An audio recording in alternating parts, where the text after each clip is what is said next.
आज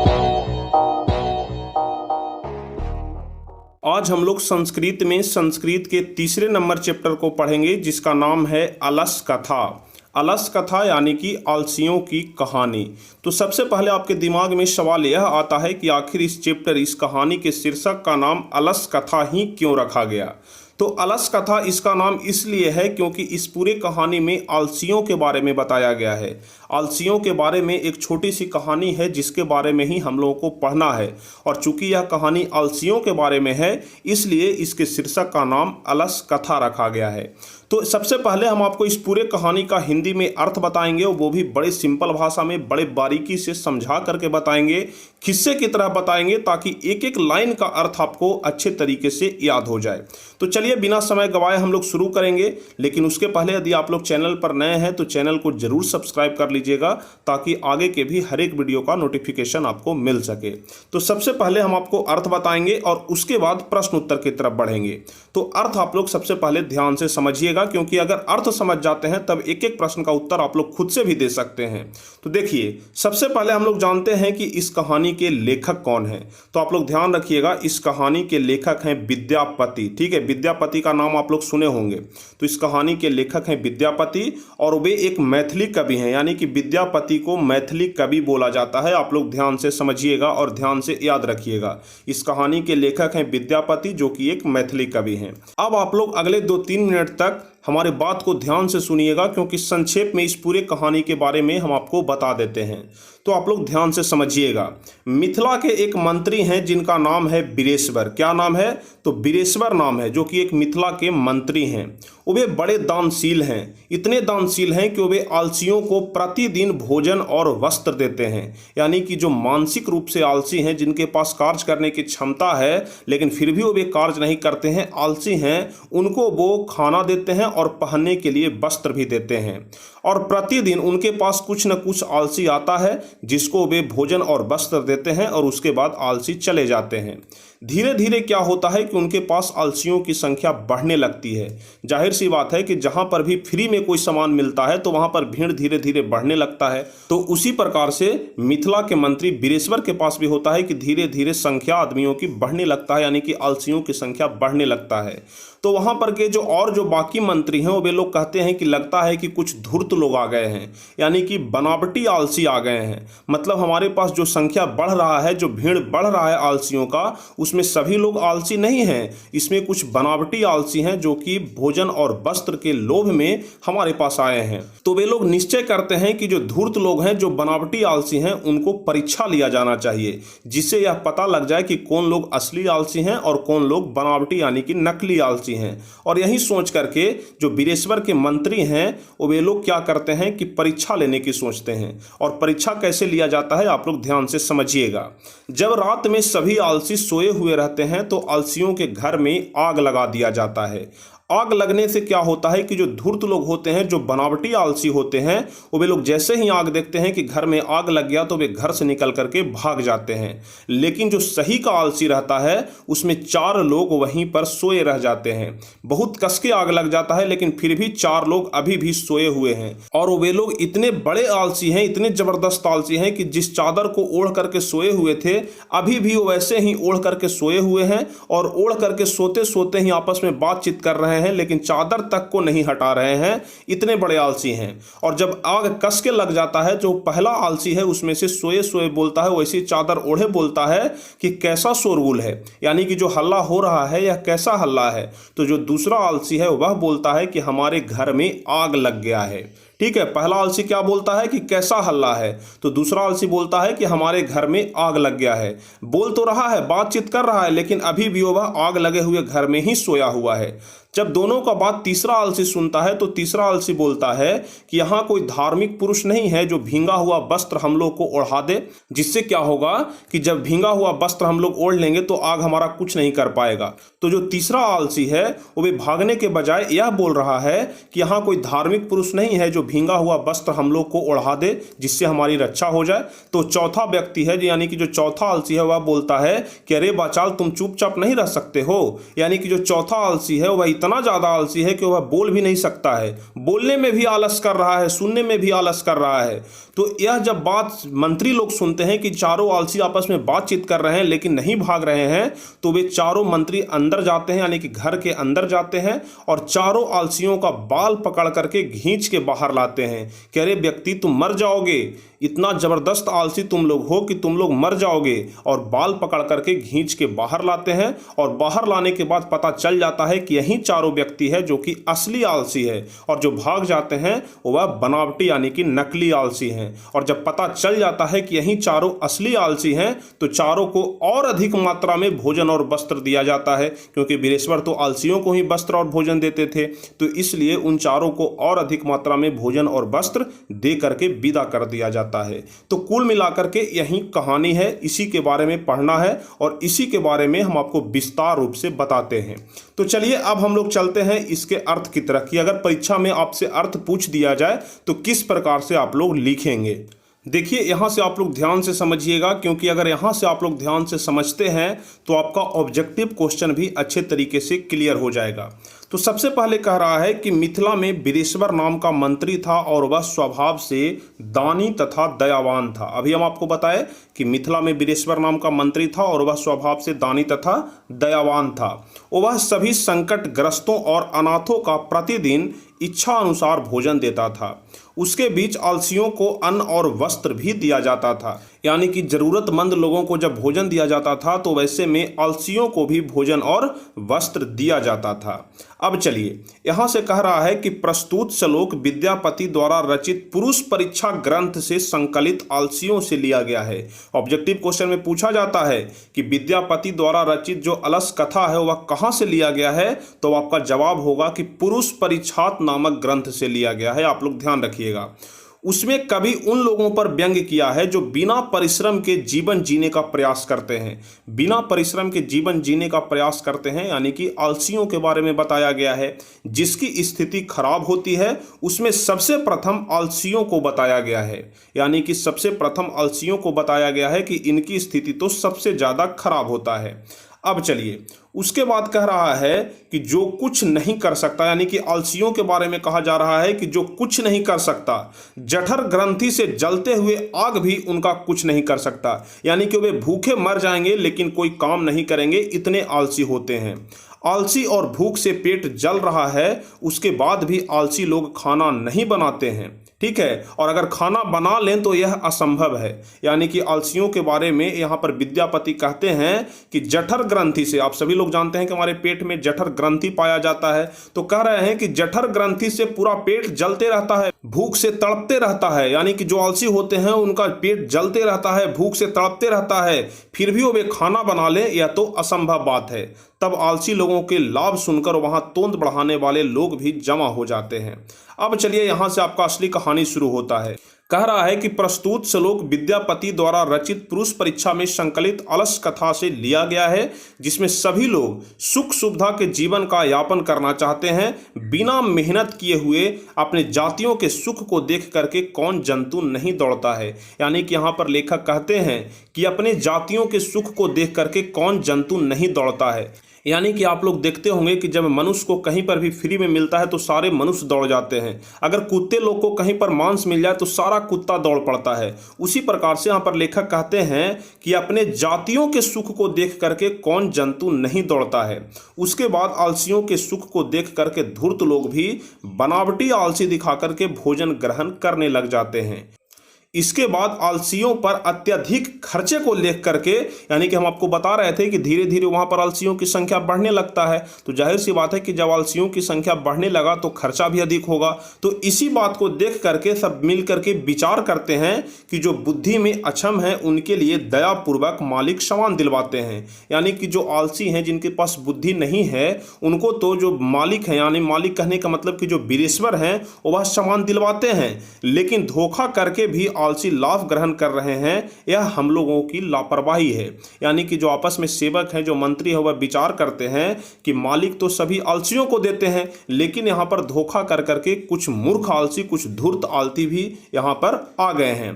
तब आलसी व्यक्ति की परीक्षा ली जाए। वे लोग सोचते हैं कि आलसियों की परीक्षा ली जाए। ऐसा विचार कर आलसी निवास घर में सेवक ने आग लगा दिया, यानी कि जिस घर में आलसी रहते हैं उस घर में आग लगा दिया जाता है। तब घर में आग लगे को देखकर सभी धूर्त वहां से भाग गए। इसके बाद कुछ आलसी भी भाग गए। सिर्फ 4 व्यक्ति सोए हुए आपस में वार्तालाप करने लगे, यानी कि सभी लोग तो भाग गए, सिर्फ 4 व्यक्ति थे जो कि वहां पर सोए सोए वार्तालाप कर रहे थे। पहला बोला, कपड़ा से मुंह ढका हुआ बोला, यानी कि कपड़ा से अभी भी मुंह ढके हुए है, कपड़ा भी नहीं हटाया है, इतना आलसी है। और बोल रहा है कि यह कोलाहल कैसा है, यानी कि यह जो हल्ला हो रहा है यह कैसा हल्ला है। आप लोग देखते होंगे कहीं पर आग लग जाता है तो हल्ला होने लगता है कि अरे आग बुझाओ, आग बुझाओ, आग लग गया। उसी प्रकार का जब हल्ला हुआ तो पहला आलसी बोलता है कि यह कोलाहल कैसा है, कैसा हल्ला हो रहा है। तो दूसरा ने कहा कि लगता है घर में आग लग गया है। दूसरा आलसी बोलता है कि लगता है कि घर में आग लग गया है। तब उसके बाद तीसरा ने कहा कि कोई यहाँ ऐसा धार्मिक व्यक्ति नहीं है जो भींगा हुआ वस्त्र हमारे शरीर पर डाल दे, यानी कि तीसरा व्यक्ति तो और ज्यादा आलसी था। वह बोलता है कि कोई यहाँ धार्मिक व्यक्ति नहीं है जो भींगा हुआ वस्त्र हमारे शरीर पर डाल दे। तब चौथा कहता है, चौथा देखिए, चौथा तो इतना आलसी था कि वह बोल भी नहीं सकता था। और चौथा बोलता है कि अरे बाचाल कितना बोलता है, चुपचाप सो जाओ। समझिए चौथा आलसी कितना ज्यादा आलसी था। वह बोलता है कि चुपचाप सो जाओ, घर में आग लगा हुआ है, फिर भी बोल रहा है कि चुपचाप सो जाओ, कितना बोलते हो। तब चारों के इस प्रकार के वार्तालाप को सुन करके और आग उनके ऊपर गिर जाएगा ऐसा देख करके सेवकों ने हत्या के नाम से चारों को केस खींच करके घर से बाहर निकाला, यानी कि जो वहां पर आसपास में सैनिक थे, जो सेवक थे, वो भी उसको केस पकड़ करके, बाल पकड़ करके घसीटते हुए बाहर निकाला। उसके बाद जो सेवक है वहां पर वह कहता है कि स्त्रियों का गति या रक्षक पति होता है। वहां पर सेवक क्या कहता है कि स्त्रियों का रक्षक जो होता है वह पति होता है, उसी प्रकार से जो बच्चों का रक्षक है वह माँ होती है। यानी कि वहां पर सेवक कहता है कि स्त्रियों का रक्षक पति होता है और बच्चों का रक्षक माँ होती है, लेकिन आलसियों का रक्षक जो है वह दयावान पुरुष के अलावा संसार में और कोई नहीं होता। उसके बाद चारों आलसियों को पहले से भी अधिक वस्तु दे करके मंत्री ने विदा किया, यानी कि चारों को जब समझ गया कि यही चारों असली आलसी है, उसके बाद पहले से भी अधिक धन दे करके उन चारों को विदा किया गया। तो कुल मिलाकर के यही कहानी था, जो उम्मीद करते हैं कि आप लोग अच्छे तरीके से पूरी कहानी को समझ गए होंगे।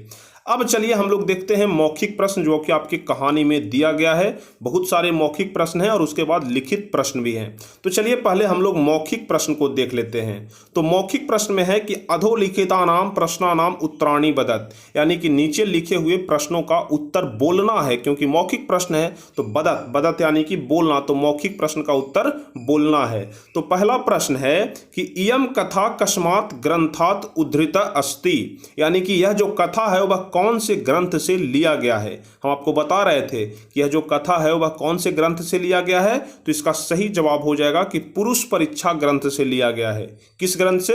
तो पुरुष परीक्षा ग्रंथ से लिया गया है। तो एक शब्द में भी आप लोग इसका उत्तर दे सकते हैं कि पुरुष परीक्षा ग्रंथ से लिया गया है, या फिर एक वाक्य में भी दे सकते हैं कि इयम कथा पुरुष परीक्षा ग्रंथात् उद्धृता अस्ति, यानी कि यह जो ग्रंथ है वह पुरुष परीक्षा नामक ग्रंथ से उद्धृत किया गया है। चलिए दूसरा नंबर प्रश्न है, यानी कि ख नंबर है, अस्याम कथायाम कस्य महत्वम वर्णितम अस्ति, इस कथा में किसके महत्व का वर्णन किया गया है। अस्याम कथायाम कस्य महत्वम वर्णितम अस्ति, इस कथा में किसके महत्व का वर्णन किया गया है, तो मानव गुणानाम, मानव के गुण का वर्णन किया गया है। आप लोग ध्यान रखिएगा, मानव के गुण का वर्णन किया गया है इस पूरे कथा में। अब चलिए ग नंबर प्रश्न है कि अस्याम कथायाम रचनाकारः कः, इस कथा के रचनाकार कौन है। तो आपको पता है कि इस कहानी के रचनाकार विद्यापति हैं। आपको तो एक एक प्रश्न का उत्तर खुद से भी आ रहा होगा, आप लोग देख रहे हैं काफी आसान आसान प्रश्न है। ठीक है, चलिए अब घ नंबर प्रश्न है कि इयम कथा किम शिक्षति, इस कथा से आपको क्या शिक्षा मिलता है। तो हम आपको तो पूरा कथा सुना दिए, आप ही लोग बताइए कि इस कथा से क्या शिक्षा मिलता है। इस कथा से यही शिक्षा मिलता है ना कि आलस का त्याग कर देना चाहिए, आलस कभी भी नहीं करना चाहिए। तो इसका क्या आंसर हो जाएगा कि इयम कथा किम शिक्षति, तो इसका जवाब हो जाएगा आलस्यम त्यक्तुम, यानी कि आलस का त्याग कर देना चाहिए, या फिर दोष का त्याग कर देना चाहिए। व्यक्तियों में जो दोष होता है उस दोष का त्याग कर देना चाहिए, क्योंकि आलस भी एक प्रकार का दोष ही है। तो दोष का या फिर आलस का त्याग कर देना चाहिए। चलिए उसके बाद 5वां नंबर प्रश्न है, विद्यापति कह आसीत, विद्यापति कौन थे। तो आपको याद है कि विद्यापति कौन थे, तो एक मैथिली कवि थे। तो विद्यापति कह आसित, तो विद्यापति मैथिली कवि आसित, विद्यापति एक मैथिली कवि थे। चलिए, उसके बाद प्रश्न है कि अस्याम कथायाम कस्य दोषस्य वर्णनम अस्ति। इस कथा में किस दोष का वर्णन किया गया है। काफी आसान प्रश्न है। अस्याम कथायाम कस्य दोषस्य वर्णनम अस्ति, इस कथा में किस दोष का वर्णन किया गया है, तो इस कथा में आलस दोष का वर्णन किया गया है, आलस के बारे में वर्णन किया गया है। तो इसका जवाब आलस्य हो जाएगा। उसके बाद अगला प्रश्न है कि मिथिलायाम मंत्री कह आसित। मिथिला के मंत्री कौन थे, तो मिथिला के मंत्री कौन थे, वीरेश्वर थे। तो मिथिलायाम मंत्री वीरेश्वर अस्ति।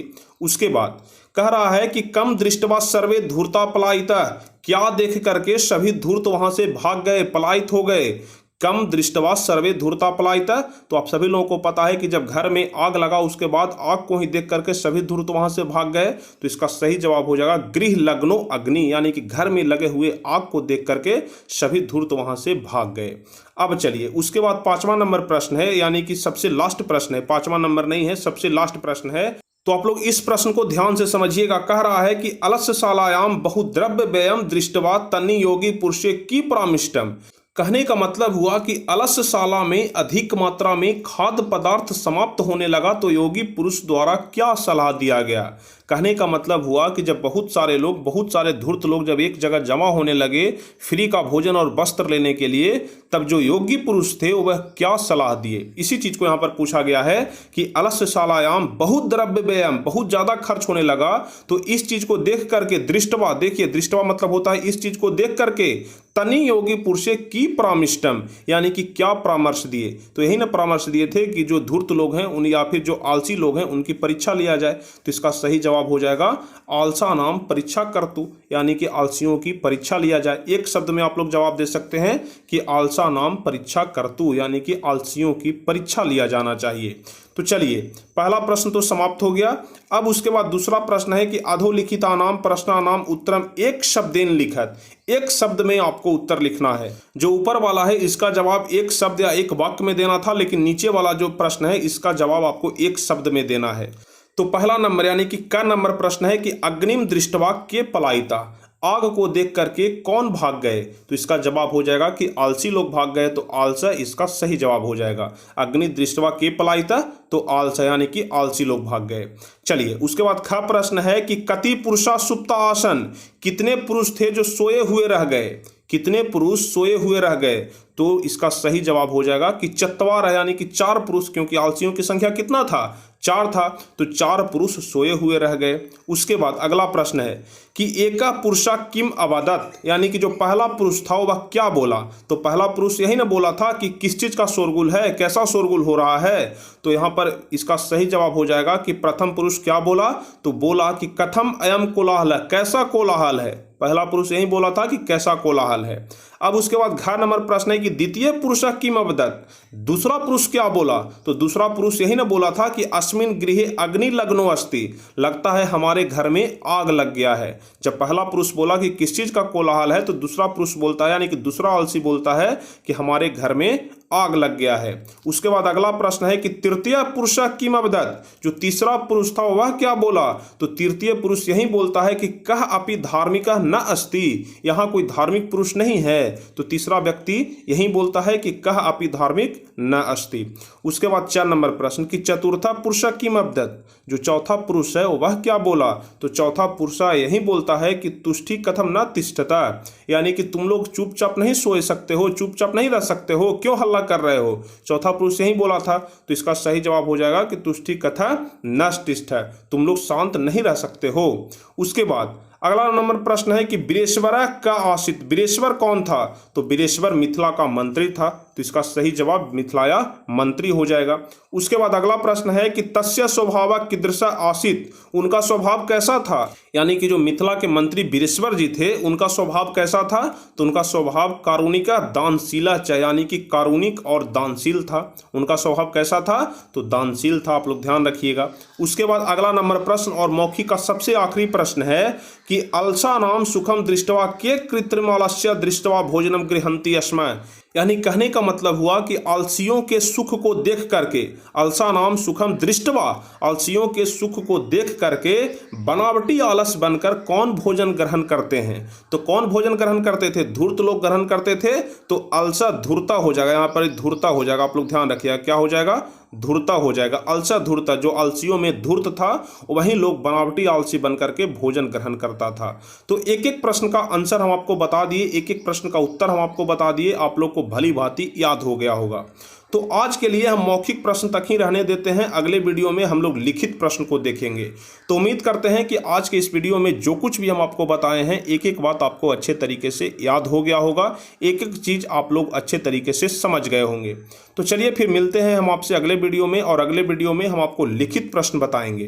तो चलिए, उम्मीद करते हैं कि आप लोग इस पूरे बात को अच्छे तरीके से समझ गए होंगे। आज का यह क्लास आपको बड़ा शानदार लगा होगा, एक एक बात आप लोग समझ गए होंगे। तो चलिए, यदि आपको यह क्लास या वीडियो अच्छा लगा हो तो आप लोग वीडियो को लाइक जरूर कर दीजिएगा, अपने दोस्तों के बीच शेयर भी कर दीजिएगा, और जो भी स्टूडेंट चैनल पर नए हैं तो चैनल को जरूर सब्सक्राइब कर लीजिएगा, ताकि आगे के हर एक वीडियो का नोटिफिकेशन आपको मिल सके। तो चलिए फिर मिलते हैं हम आपसे अगले वीडियो में कुछ इसी प्रकार के महत्वपूर्ण वीडियो के साथ और लिखित प्रश्न के साथ। तब तक के लिए जय हिंद, धन्यवाद।